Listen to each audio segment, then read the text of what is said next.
मोदी को इस देश में हो सकती है जेल, लेकिन क्यों? सऊदी के प्रिंसेस ने की ये शर्मनाक हरकत जानकर दंग रह जाएंगे आप। इस देश में हर जगह से क्यों भगाया जा रहा है भारतीयों को, कारण जानकर हो जाएंगे हैरान। प्रधानमंत्री नरेंद्र मोदी वैसे तो पूरी दुनिया का सफर करते हैं, लेकिन अगर वो इस देश में गए तो उन्हें गिरफ्तार कर लिया जाएगा। मगर क्यों? साल 2002 गुजरात में हुए दंगों में कई हिंदू और मुस्लिम मारे गए। उस समय नरेंद्र मोदी गुजरात के सीएम थे, जिसके चलते मोदी को ही दोषी माना गया और उन पर केस भी दर्ज हुए। और उधर यूएसए ने इंटरनेशनल रिलीजियस फ्रीडम एक्ट 1998 के तहत साल 2005 में नरेंद्र मोदी के यूएसए में एंट्री पर हमेशा के लिए बैन लगा दिया और ये भी कहा कि जब तक वो भारत के प्रधानमंत्री नहीं बनते तब तक उन्हें यूएसए में एंट्री नहीं मिलेगी, क्योंकि कोई भी देश किसी प्राइम मिनिस्टर को गिरफ्तार नहीं कर सकता। लेकिन मजे की बात ये थी कि साल 2014 में सुप्रीम कोर्ट ने मोदी जी को निर्दोष बताते हुए क्लीन चिट दे दी। बावजूद इसके यूएसए में मोदी जी पर वो केस दर्ज है, जिस वजह से आज भी प्रधानमंत्री नरेंद्र मोदी यूएस सिक्योरिटी के अंडर ही जाते हैं।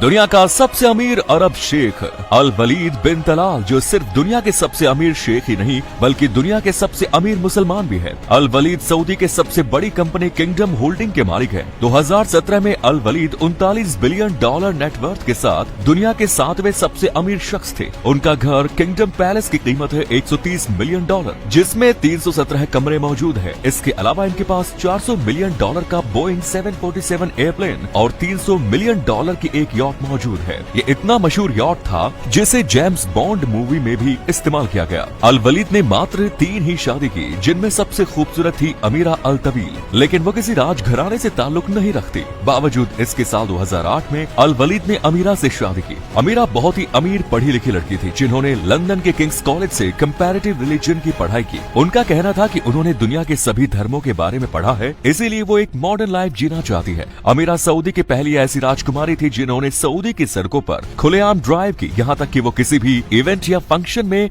बिना बुर्के के ही जाती हैं और खुलेआम अपने जिस्म का प्रदर्शन करती है, जो सऊदी के नियमों के खिलाफ था। और ये चीज सऊदी के प्रिंस अल वलीद को पसंद नहीं थी। अमीरा की इन्हीं हरकतों की वजह से इनकी शादी ज्यादा दिनों तक नहीं टिकी और 2013 में दोनों का तलाक हो गया। आज अमीरा अपनी जिंदगी मॉडर्न तरीके से जीती है और समाज सेवा का काम भी करती है। कुछ दिनों पहले जब क्रेजी कोरिया नाम का एक इंडियन ब्लॉगर अपने दोस्तों के साथ इस देश के क्लब में पार्टी करने गया तो उसे वहाँ एंट्री नहीं मिली, क्योंकि वो इंडियन था। ये तो कुछ नहीं, एक क्लब के बाहर साइन बोर्ड में ये तक लिखा था कि इंडियन और पाकिस्तानियों का यहाँ आना मना है। और आप यकीन नहीं करेंगे कि उस इंडियन बंदे को वहाँ के किसी भी क्लब में एंट्री नहीं मिली और हर जगह से उसे भगा दिया गया। कारण पूछने पर किसी ने कोई जवाब नहीं दिया और न ही उसके सपोर्ट में कोई खड़ा हुआ। ऐसा नहीं है कि ऐसी घटना पहली बार हुई, 11 साल पहले भी ऐसे ही भारतीयों को इस देश के क्लब्स में जाने पर मना ही थी। ये घटना साउथ कोरिया जैसे एक डेवलप कंट्री की है। सूत्रों के मुताबिक ऐसा करने के पीछे का कारण था, कुछ साल पहले कई पाकिस्तानियों ने साउथ कोरिया के क्लब में हंगामा किया। तब से वहाँ के सारे क्लब्स ने इंडियन और पाकिस्तानियों के एंट्री पर बैन लगा दिया। वहीं भारत के मुंबई शहर में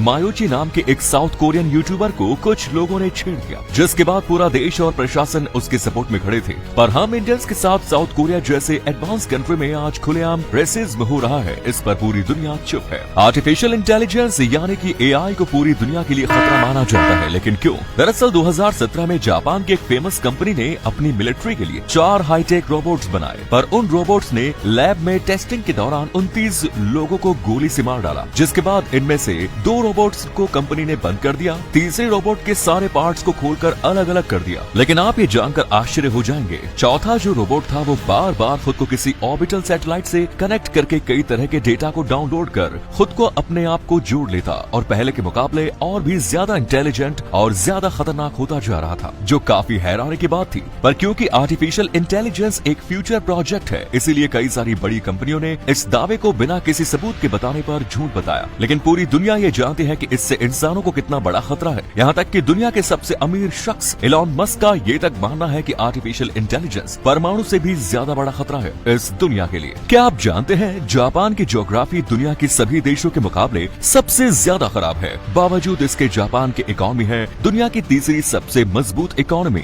जापान 4 टेक्टोनिक प्लेट्स पर बसा एक देश है, जिस कारण यहाँ भूकंप और सुनामी का खतरा कई गुना ज्यादा रहता है। इतना ही नहीं, जापान में मौजूद 100 से भी ज्यादा एक्टिव ज्वालामुखी पूरी धरती के ज्वालामुखी का 10% है। वहीं जापान का 70% जमीनी हिस्सा पहाड़ और पठार से है, तो वहीं मात्र 12% हिस्सा ही ऐसा है जहाँ पर खेती होती है। इसके अलावा जापान में गैस, ऑयल, कोयला और अन्य मिनरल्स जैसे प्राकृतिक संसाधनों की भारी कमी के साथ भी जापान आज दुनिया की सबसे ज्यादा एडवांस और ताकतवर देश है, जो ये साबित करने के लिए काफी है। जापान ने संसाधनों की कमी का बहाना न दिखाते हुए अपने यहाँ मौजूद चीजों का इस्तेमाल बखूबी किया और आज पूरी दुनिया में जापान का इनका डंका बजता है। हमारे पड़ोसी मुल्क पाकिस्तान में अब से रात 8 बजे के बाद हर तरफ अंधेरा छा जाएगा, क्योंकि पाकिस्तान के मौजूदा आर्थिक हालात इतने खराब हो चुके हैं कि वहाँ की सरकार ने रात 8 बजे के बाद देशवासियों को बल्ब और पंखे बंद करने का आदेश दिया। इतना ही नहीं, इस ऐलान के बाद पाकिस्तानी सरकार ने उन सभी कंपनियों पर रोक लगा दी जो बल्ब और पंखे मैन्युफैक्चर करती हैं। मतलब पाकिस्तान की सरकार ये चाहती है कि उनके देश में ना तो कोई बल्ब बनाए और ना ही पंखे। इसके दो फायदे वहाँ की गवर्नमेंट देख रही है। पहला कि बल्ब और पंखे बनाने की मैन्युफैक्चरिंग कॉस्ट की बचत होगी, दूसरा लोग इसे खरीद नहीं पाएंगे और ऐसे करके बिजली की भी बचत होगी। लेकिन क्या अंधेरे में डालकर देश की आर्थिक हालात को सुधारा जा सकता है? ये तो आने वाला वक्त ही बताएगा। चीन अब चांद पर कब्जा करने की तैयारी में है। जी हाँ, सही सुना आपने। नासा की एक खुफिया रिपोर्ट के मुताबिक चीन चांद पर अपना एक बड़ा हिस्सा दावा करने वाला है। मतलब वो दिन ज्यादा दूर नहीं जब चीन ये तक कहेगा कि चांद पर सिर्फ और सिर्फ उसी का हक है। दरअसल यहाँ समस्या ये है कि जो भी देश चांद पर जा रहा है वो चांद के एक बड़े हिस्से को अपने कब्जे में लेना चाहता है, जिसमें सबसे पहला नाम है चीन का, क्योंकि चीन ये अच्छी तरह जानता है कि भविष्य में जब कभी भी चांद पर इंसानी बस्ती बसाई जाएगी तो वहाँ पर भी वही राज करेगा जिसके पास चांद का ज्यादा से ज्यादा हिस्सा होगा। हालांकि भारत और अमेरिका भी